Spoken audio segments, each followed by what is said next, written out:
Hi everyone, welcome to J chemistry.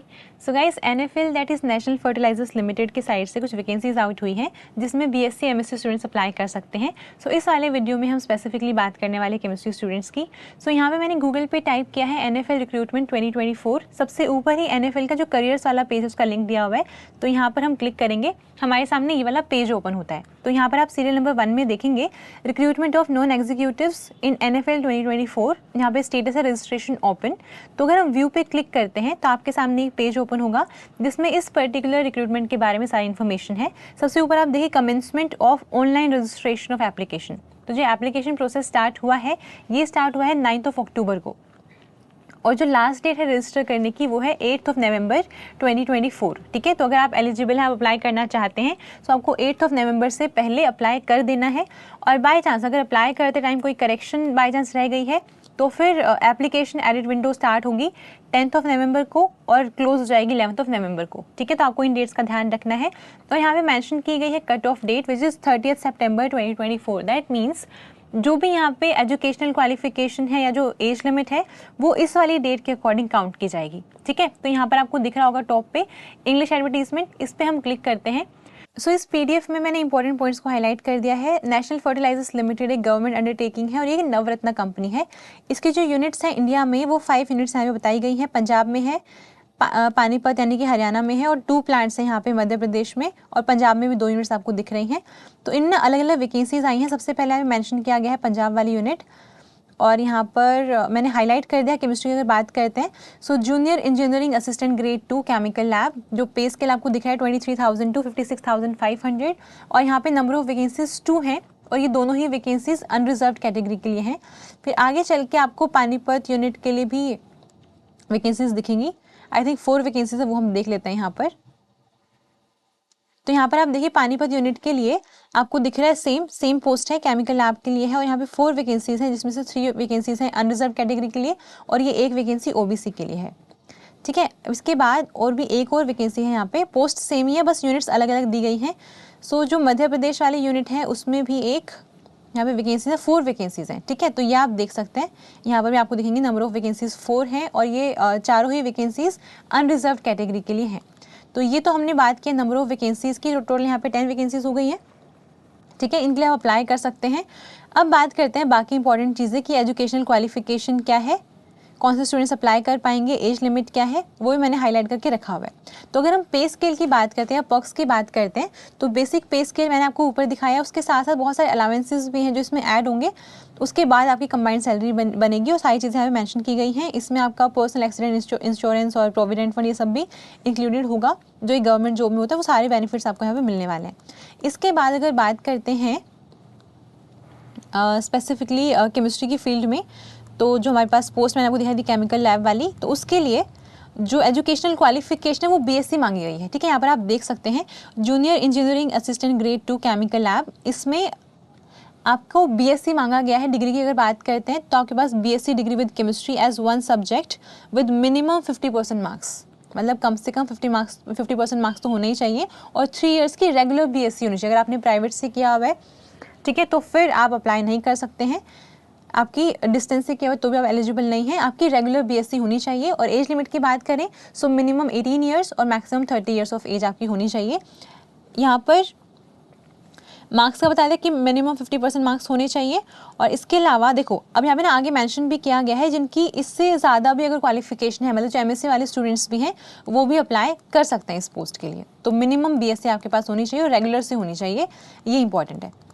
इसके बाद अगर एज लिमिट की बात करें, मैंने आपको बता ही दिया है कि मिनिमम 18 ईयर्स रहेगी, मैक्सिमम 30 ईयर्स रहेगी। ठीक है, इसके साथ साथ आगे देखते हैं। ओके, तो यहाँ पे कट ऑफ डेट की बात की गई, जो आपकी क्वालिफिकेशन है या जो आपकी एज लिमिट है वो ये काउंट करेंगे 30 सितंबर 2024 के हिसाब से। तो पहले आप वो चेक कर लें, उसके बाद ही अप्लाई करना स्टार्ट करें। और यहाँ पर बताया गया है कि जो ऊपर मिनिमम परसेंटेज लिखे हैं, जो 50% मार्क्स वहाँ पे लिखे गए हैं, तो वो आपके सारे सेमेस्टर्स का एवरेज होना चाहिए। ठीक है, सारे सेमेस्टर का एवरेज आपका कम से कम 50% आना चाहिए, उससे ज़्यादा तो बहुत अच्छी बात है। ठीक है, और आपके बीएससी वाले मार्क्स भी अफेक्ट करेंगे आपके रिजल्ट को, क्योंकि यहाँ पे कोई इंटरव्यू नहीं है। ठीक है, सिर्फ जो एग्जाम इनका होने वाला है एग्जाम के बेसिस पे, और मान लो एग्जाम में अगर 2 स्टूडेंट्स के मार्क्स सेम आ जाते हैं तो जिसके भी बीएससी में ज़्यादा मार्क्स होंगे उसको प्रेफरेंस मिलेगी, उसको जॉब मिलने वाली है। तो बीएससी में अच्छा स्कोर होना भी अच्छी बात है। ठीक है, और उसके बाद यहाँ पे मैंशन किया गया है कि जो जिनके पास हायर क्वालिफिकेशन है, जैसे मान लो फॉर एग्जांपल अगर आपने बीएससी के साथ एमएससी भी करी हुई है तो आप भी एलिजिबल हैं उसके लिए, लेकिन फिर भी टेस्ट तो देना ही पड़ेगा और टेस्ट के स्कोर के बेसिस पे ही सिलेक्शन है, ठीक है। फिर इन्होंने लिखा है यहाँ पर कि जिनकी डिग्री कंप्लीट हो चुकी है सिर्फ वही अप्लाई करें। दैट मीन्स यहाँ पे मेंशन भी किया गया है अगर आप बीएससी फाइनल ईयर में हैं तो आप एलिजिबल नहीं हैं। जब आप ये फॉर्म फिल कर रहे होंगे उस टाइम पे अपने आपको बीएससी की फाइनल मार्कशीट और साथ में डिग्री अपलोड करनी है। तो अगर आपकी बीएससी कंप्लीट नहीं हुई है आप एलिजिबल नहीं हैं, ठीक है। इसके बाद जो फ़ी है, अगर आप ये फॉर्म फिल करते हैं तो यहाँ पे नॉन रिफंडेबल एप्लीकेशन फ़ी की बात हो रही है। अगर फॉर्म फिल कर दिया आपने तो आपकी रिफंड नहीं होगी फ़ी, तो अमाउंट रहने वाला है ₹200, ठीक है। अगर आप अप्लाई करते हैं तो फ़ी है 200। और इसके अलावा बाकी चीज़ें देखते हैं यहाँ पर। सबसे इम्पॉर्टेंट ये है कि एग्ज़ाम का पैटर्न क्या रहने वाला है, ठीक है, उसको मैंने हाईलाइट भी कर दिया है। तो यहाँ पर जब आप फॉर्म फिल कर रहे होंगे कौन से डॉक्यूमेंट्स की रिक्वायरमेंट होगी, सबसे पहले आपका डेट ऑफ बर्थ प्रूफ, यानी कि जो आपकी 10th की मार्कशीट है, जो 10th का सर्टिफिकेट है वो चाहिए होगा, क्योंकि इसमें जो भी डेट लिखी होगी वही आपकी डेट ऑफ बर्थ मानी जाएगी, ठीक है, उसके अकॉर्डिंग ही कैलकुलेशन की जाएगी। और बाकी आपकी सारी मार्कशीट, मतलब 10th 12th बीएससी एमएससी जितनी आपने कर रखी है आपकी हाईएस्ट लेवल तक आपको सारी मार्कशीट्स अपलोड करनी है, ठीक है। और इसके साथ साथ यहाँ पे अगर आप रिजर्व कैटेगरी में है उसके अप्लाई करेंगे तो फिर आपको कास्ट सर्टिफिकेट भी चाहिए और बाकी चीज़ें यहाँ पे मेंशन की गई हैं, ठीक है। लेकिन मेन पॉइंट ये कि आपको सारी मार्कशीट्स यहाँ पे अपलोड करनी है। और इसके अलावा एक और चीज़ यहाँ पे स्पेसिफिकली मेंशन की गई है, अगर आप फॉर्म फिल करते हैं तो कुछ ऐसे डॉक्यूमेंट्स आपको साथ साथ डाउनलोड करके अपने पास रखने हैं, स्टोर करके। जैसे जब अप्लाई करेंगे जो एप्लीकेशन फॉर्म होगा उसकी आपको कॉपी अपने पास रखनी है, क्योंकि किसी भी स्टेज पे मांगी जा सकती है। अगर आप आगे क्वालिफाई करते हैं, आगे आप नेक्स्ट स्टेप पे जाते हैं तो उस टाइम पे भी मांगी जाएगी। तो जो भी आप एप्लीकेशन फॉर्म फिल कर रहे हैं उसकी एक कॉपी आप अपने पास रखेंगे सेव करके। और साथ ही में जो फ़ी रिसिप्ट होगी जब आप इसको फिल करेंगे, फॉर्म फिल करेंगे, फ़ी पे करेंगे, तो जो आपकी फ़ी रिसीट है वो भी आप अपने पास रखेंगे, ठीक है। और जो एडमिट कार्ड आगे अभी आया नहीं, एडमिट कार्ड ऑब्वियसली बाद में ही आएगा, तो उसकी भी एक कॉपी अपने पास आप सेव रखेंगे। सबसे बेस्ट क्या होता है, इनको आप डाउनलोड करिए और खुद को अपनी मेल आईडी पे मेल कर लीजिए, ताकि आपको जब भी चाहिए हो अपनी मेल पे जाके चेक कर सकते हैं, ठीक है। इसके अलावा यहाँ पर है कि जो भी इन्फॉर्मेशन एग्जाम के रिगार्डिंग, उसका स्केड्यूल क्या रहेगा, कौन से डेट को एग्जाम होने वाला है, टाइमिंग्स क्या रहेंगी, या एडमिट कार्ड कब आएगा, सारी इन्फॉर्मेशन आपको NFL की ऑफिशियल वेबसाइट पे ही मिलेंगी। तो जैसे आपने फॉर्म फिल किया उसके बाद आपको रेगुलरली साइट विजिट करते रहना है, इससे आपको सारी इन्फॉर्मेशन मिलेगी, ठीक है। एग्जाम की अगर बात करते हैं, सिलेक्शन सिर्फ एग्जाम के बेसिस पे, कोई इंटरव्यू नहीं है यहाँ पर, ठीक है। तो जो एग्जाम है वो आपका ऑफलाइन एग्जाम होने वाला है, offline OMR based examination. That means एक ऑप्शन होगा उसमें एक क्वेश्चन होगा, उसमें 4 ऑप्शन आपको मिलने वाले हैं और ये ऑफलाइन पेपर है, ऑनलाइन नहीं है, पेपर ऑफलाइन होगा, ठीक है। और साथ में इन्होंने अभी मेंशन किया, अगर आप एडमिट कार्ड की बात करते हैं, एडमिट कार्ड आगे आएगा तो उस टाइम पे आप डाउनलोड कैसे करेंगे, इनकी ऑफिशियल वेबसाइट है www.nationalfertilizers.com। इस पे आप जाएंगे, उसमें करियर्स वाला कॉलम देखेंगे, करियर्स में आपको रिक्रूटमेंट इन NFL मिलेगा, उसमें आगे मिलेगा आपको recruitment of non executives in NFL 2024। वहाँ जाके आपको एडमिट कार्ड अपना डाउनलोड कर लेना है।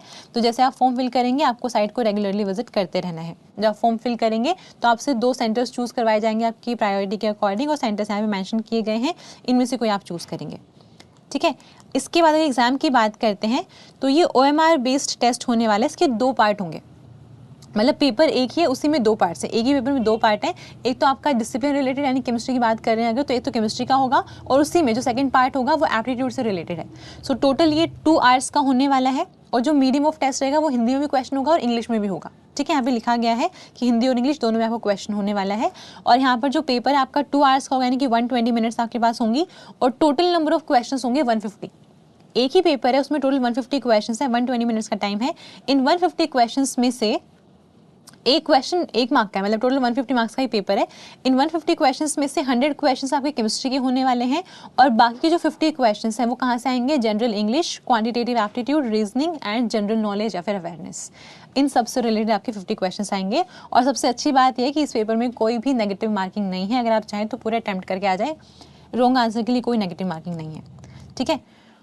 यहाँ पे फिर मेंशन किया गया है कि जो फाइनल सिलेक्शन होगा उसमें कोई भी इंटरव्यू नहीं है, जो सिलेक्शन होने वाला है वो सिर्फ इस एग्जाम के बेसिस पे होगा। जो एग्जाम होगा 150 क्वेश्चंस का, इसमें जो भी आपका स्कोर आएगा उसी के बेसिस पे सिलेक्शन होने वाला है। दैट मीन्स ये टेस्ट बहुत इंपॉर्टेंट है, अगर आप इसके लिए एलिजिबल अप्लाई करते हैं, अच्छे से पढ़ना है आपने। और पढ़ेंगे क्या, इन्होंने लिखा है जो भी आपकी मिनिमम एजुकेशनल क्वालिफिकेशन है, यानी कि जो BSc की बात यहाँ पे हो रही है, सो BSc के लेवल का ही पेपर बनेगा। तो ऐसे वाले स्टूडेंट्स मैं ये एक्सपेक्ट करूँ कि बहुत सारे MSc वाले स्टूडेंट्स यहाँ पे अप्लाई करेंगे। आपने कुछ नहीं करना, आप नेट गेट के लिए पढ़ते हैं, जैम के लिए पढ़ते हैं, आपको बस यही वाला सिलेबस पढ़ के जाना है। इसी के प्रीवियस ईयर अच्छे से कर लेने हैं। और क्योंकि ये बीएससी लेवल एग्जाम है तो बेस्ट रहेगा अगर आप आईआईटी जैम के लेवल के जो क्वेश्चंस होते हैं वो वाले प्रैक्टिस करें तो, ठीक है। तो आईआईटी जैम आप स्टैंडर्ड मान लीजिए, उसके अकॉर्डिंग आपको प्रैक्टिस करनी है। और बाकी जो भी एमएससी एंट्रेंसेस होते हैं बाकी यूनिवर्सिटीज़ में, उनके अगर आप प्रीवियस ईयर क्वेश्चन चाहें तो प्रैक्टिस कर सकते हैं प्रैक्टिस के लिए, ठीक है। तो बस इसके बाद यहाँ पे लिखा गया है, वैसे तो कोई इंटरव्यू नहीं है, लेकिन फिर भी अगर एनएफएल चाहे तो वो एक स्किल टेस्ट कंडक्ट करवा सकता है, ठीक है। तो इसकी इन्फॉर्मेशन भी आगे ही मिलेगी, बट यहाँ पे मेंशन है कोई इंटरव्यू नहीं, उसके बेसिस पे ही है। अब मान लीजिए अगर एक या दो कैंडिडेट्स या उससे भी ज़्यादा कैंडिडेट्स के मार्क्स अगर सेम आ रहे हैं, क्योंकि वैकेंसी तो लिमिटेड है, अगर टेस्ट में मार्क्स सेम आते हैं तो फिर बीएससी में कितने मार्क्स हैं वो देखे जाएंगे। अगर मार्क्स सेम है, अगर टेस्ट में 3 स्टूडेंट्स के मार्क्स फॉर एग्जाम्पल सेम है, तो किसको मिलेगी जॉब? जिसके बीएससी में ज़्यादा परसेंटेज होगी। और बाय चांस अगर बीएससी में परसेंटेज सेम आ जाती है तो फिर एज देखी जाएगी, जिसकी भी एज ज़्यादा होगी उसको प्रायोरिटी मिलेगी, ठीक है। ये यहाँ पे मेंशन किया गया है। और इसके बाद ये लिखा गया है कि कट ऑफ तो मतलब लिस्ट तो बाद में बनेगी जिनका सिलेक्शन जिनका नहीं हुआ, लेकिन इस टेस्ट में आपके पास मिनिमम 50% स्कोर होना चाहिए, यानी कि 75 मार्क्स आपके आने चाहिए आउट ऑफ 150, तभी आप कंसिडर किए जाएंगे, अदरवाइज तो वैसे ही उसको फेल ही कंसिडर किया जाएगा, ठीक है। ये सब यहाँ पे मेंशन किया गया है। ये सारी इंपॉर्टेंट इन्फॉर्मेशन मैंने आपको बता दी है। इसके अलावा यहाँ पर लिखा गया है कि हाँ, जब आप लास्ट में आपका सिलेक्शन अगर हो भी जाता है तो लास्ट में ना आपका मेडिकल टेस्ट होने वाला है, तो आपके पास एक मेडिकल फिटनेस सर्टिफिकेट आपको चाहिए होगा एनएफएल की जो हॉस्पिटल है वहाँ से, ठीक है। या फिर कोई भी सिविल सर्जन या फिर एनएफएल की हॉस्पिटल के वहाँ से आपको मेडिकल सर्टिफिकेट चाहिए होगा, वो आप ले सकते हो। तो बाद की बात है, पहले तो एग्जाम की प्रिपरेशन करनी है, फॉर्म फिल करना है, ये सारी चीज़ें हैं। और लास्ट में यहाँ पे मेंशन किया गया है, अगर आपको कोई भी क्वेश्चन है, कोई क्वेरी है, कोई प्रॉब्लम आती है आपको फॉर्म फिल करते टाइम, तो यहाँ पे हेल्प डेस्क नंबर्स में मेंशन किए गए हैं, वो आप देख सकते हैं, ठीक है। मेल आईडी भी गिवन है और कॉन्टैक्ट नंबर भी गिवन है, मैंने हाईलाइट कर दिए यहाँ पे। तो ये इनका हेल्प डेस्क है, यहाँ पे आप मैसेज करके अपनी इन्फॉर्मेशन ले सकते हैं। और यहाँ पे हेल्पलाइन नंबर भी अवेलेबल है, आप कॉल कर सकते हैं between 10 AM to 5 PM on working days, ठीक है। इसका आप ध्यान रखेंगे। और वापस से यहाँ पे डेट्स मेंशन की गई हैं कि जो लास्ट डेट है अप्लाई करने की वो क्या है, 8 नवंबर। सो जितना जल्दी हो सके फॉर्म आपको फिल करना है, ठीक है। जितनी इंपॉर्टेंट इन्फॉर्मेशन थी मैंने आपको सारी बता दी है, लेकिन फिर भी जब आप फॉर्म फिल कर रहे होंगे कोशिश करना इस वाली PDF को पूरा बार रीड कर लो, उसके बाद ही अप्लाई करो, ठीक है। आई होप ये वाली वीडियो आपके लिए हेल्पफुल रही होगी। Happy learning.